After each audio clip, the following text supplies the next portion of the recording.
JEE Mains inorganic chemistry. हमारा chapter है coordination compounds और हमारा अगला टॉपिक है topic number 10 applications of coordination compounds. NCERT में एक टॉपिक है इंपॉर्टेंट एप्लीकेशंस, लास्ट में वो बहुत इंपॉर्टेंट है, उससे डायरेक्ट क्वेश्चंस आए हुए हैं, तो वो थियोरेटिकल है, आप उसको ध्यान रखिएगा, इंपॉर्टेंट नोट्स बनाइएगा और उनको रिवाइज करिएगा। Question number 187, the mismatched combinations are. तो यहाँ पर क्लोरोफिल कोबाल्ट, मतलब क्लोरोफिल में कोबाल्ट मेटल होता है, वाटर हार्डनेस EDTA के द्वारा ठीक किया जाता है, फोटोग्राफी में AgCN2- का यूज़ होता है। तो ऐसे करके ये आपके पास कुछ हैं 5 कॉम्बिनेशन, ठीक है। तो आपको बताना है इनमें से मिसमैच्ड गलत कौन सा है, ये ऑप्शन है कौन कौन सा गलत है आपका, ठीक है। यहाँ देखिए, यहाँ लिखा है करेक्ट ऑप्शन, लेकिन पूछा गया है मिसमैच्ड, तो मिसमैच वाला करेक्ट कौन है, मतलब इनमें से कौन सा गलत है, ठीक है। मतलब इनमें से जो गलत होगा वही आंसर होगा। ये लैंग्वेज क्वेश्चंस है तो इसमें थोड़ा कन्फ्यूजन हो सकता है, आप ध्यान रखिएगा। एक बार आप इस क्वेश्चन को ट्राई करिए, 2023 का क्वेश्चन है, फिर हम आगे बढ़ते हैं। तो यहाँ पर क्लोरोफिल में मैग्नीशियम प्रेजेंट होता है, कोबाल्ट नहीं, तो पहला तो ये गलत है और मिसमैच्ड है, तो ये ऑप्शन होगा, ठीक है। और फोटोग्राफी में AgH2O3 का कंपाउंड यूज़ होता है, तो सी भी मिसमैच्ड है, ठीक है। बाकी वाटर हार्डनेस वाला सही है, विल्किंसन कैटलिस्ट यही होता है, और चिलेटिंग लिगेंड डी पेनिसिलमाइन, ठीक है, ये भी सही है।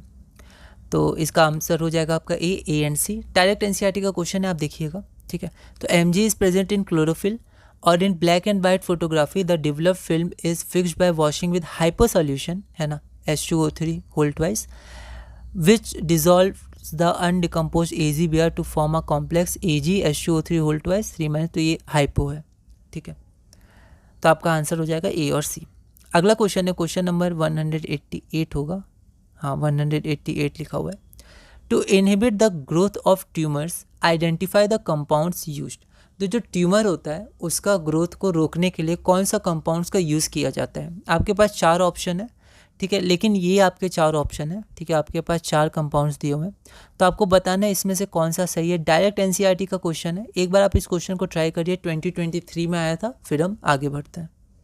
तो डायरेक्ट एनसीईआरटी की लाइन मैंने यहाँ पर लिखी हुई है कि सम कोऑर्डिनेशन कंपाउंड्स और platinum effectively inhibit the growth of tumours, examples are cisplatin and related compounds. तो आपका आंसर हो जाएगा कोऑर्डिनेशन कंपाउंड्स ऑफ प्लेटिनम और सिसप्लेटिन, ठीक है। तो B और D, मतलब ऑप्शन नंबर A, ओके। तो आपका ऑप्शन A सही हो जाएगा। अगला क्वेश्चन है question number 189, the compound that inhibits the growth of tumours is, ठीक है, सेम पिछले क्वेश्चन से रिलेटेड क्वेश्चन है। तो आपके पास A B C D 4 option है, एक बार आप इस क्वेश्चन को ट्राई करिए, फिर हम आगे बढ़ते हैं। तो ये हमारा 2019 का क्वेश्चन है, तो इसका आंसर क्या हो जाएगा आपका सिसप्लेटिन, ठीक है, मतलब सिसप्लेटिनम, क्योंकि यहाँ लिखा था कोऑर्डिनेशन कंपाउंड्स ऑफ प्लेटिनम, तो प्लेटिन क्या है, प्लेटिनम आप ध्यान रख सकते हैं, ठीक है। तो आप देख सकते हैं यहाँ पर आपका प्लेटिनम होगा, सिसप्लेटिन, क्योंकि ये पैलेडियम है तो PD नहीं होगा, PT होना चाहिए, और सिस है, ट्रांस नहीं, तो C हो जाएगा ऑप्शन। अगला क्वेश्चन है question number 190, the compound used in the treatment of lead poisoning. 4 option है, डायरेक्ट एनसीईआरटी क्वेश्चन है, 2019 में आया था, एक बार आप इस क्वेश्चन को ट्राई करिए, फिर हम आगे बढ़ते हैं। तो EDTA का यूज़ होता है ट्रीटमेंट ऑफ लेड पॉइजनिंग, ठीक है, एनसीईआरटी का डायरेक्ट है, ये भी एनसीईआरटी के नोट्स हैं, और आ सकता है जैसे एक्सेस ऑफ कॉपर पॉइजनिंग, जब एक्सेस ऑफ कॉपर होता है तो D पेनिसिलमाइन का यूज़ करते हैं, और आयरन, जब आयरन पॉइजनिंग होता है तो डेस फेरियोक्साइम B का यूज़ हम लोग करते हैं, एनसीईआरटी का ये, ठीक है, तो ये भी आ सकते हैं, ठीक है। और यहाँ लेड पॉइजनिंग का EDTA आपका आंसर हो जाएगा, EDTA, ठीक है। अगला क्वेश्चन है question number 191, coordination compounds have great importance in biological systems, in this context which of the following statements is correct. तो कोऑर्डिनेशन कंपाउंड का बायोलॉजिकल सिस्टम में बहुत इंपॉर्टेंस होता है, तो 4 ऑप्शन आपके पास दिए हुए हैं, इनमें से कौन सा करेक्ट है, सॉरी इनकरेक्ट है, ध्यान रखिएगा, इनकरेक्ट लिखा है। 2004 का क्वेश्चन है, एक बार आपसे ट्राई करिए, फिर हम आगे बढ़ते हैं, ठीक है।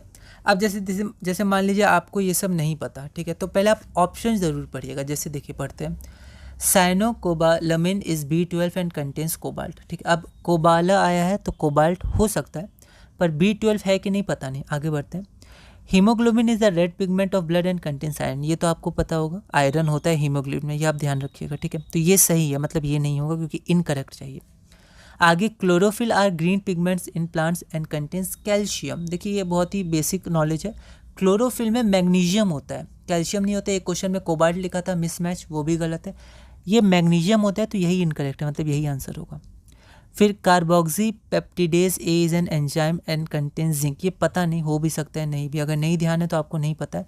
पर ये जो सी नंबर है वो पक्का गलत है और एक ही ऑप्शन सही होगा, तो आपका यही ऑप्शन सही है, इनकरेक्ट। तो कई बार कई ऑप्शंस में हम लोग हटा सकते हैं जो हम लोग को पता है उस ऑप्शन के अनुसार। तो हम लोग को ऑप्शन सी पता था पक्का गलत है और गलत ही पूछा गया है, 4 में से एक ही आंसर होगा, तो यही आंसर होगा, ठीक है, क्योंकि ये पक्का गलत है। और ये पता नहीं, अब क्योंकि ये गलत है तो ये सही होना चाहिए, मतलब कार्बोक्सी पेप्टिडेज ए एक एंजाइम है और उसमें जिंक होता है, ठीक है। उसी तरह साइनोकोबालामिन में कोबाल्ट होता है और वो B12 है, ठीक है, क्योंकि सी गलत है। तो ऐसे करके आप लॉजिक लगा के आगे बढ़ सकते हैं ना। तो ऐसा नहीं कि अगर आपको हर ऑप्शन पता ही होना चाहिए, मल्टीपल चॉइस है, आप थोड़ा लॉजिक लगा के थोड़ा प्रैक्टिस संग आराम से आगे बढ़ सकते हैं, ठीक है। अगला क्वेश्चन है मिसलेनियस क्वेश्चन टॉपिक 11। तो अभी तक हमने टॉपिक 1 से 10 में जो किया है उसमें से कुछ क्वेश्चंस जो बचे हैं उसको हम लोग करेंगे जब हम लोग नेक्स्ट वीडियो इसकी देखेंगे टॉपिक 11 में, ठीक है। वैसे हमारे ये कोऑर्डिनेशन कंपाउंड्स पूरा हो चुका है जेई मेंस में, और इसी तरह हम लोग अलग अलग क्वेश्चंस अलग अलग चैप्टर्स के जेई मेंस के प्रीवियस ईयर्स क्वेश्चंस करेंगे और आगे बढ़ेंगे।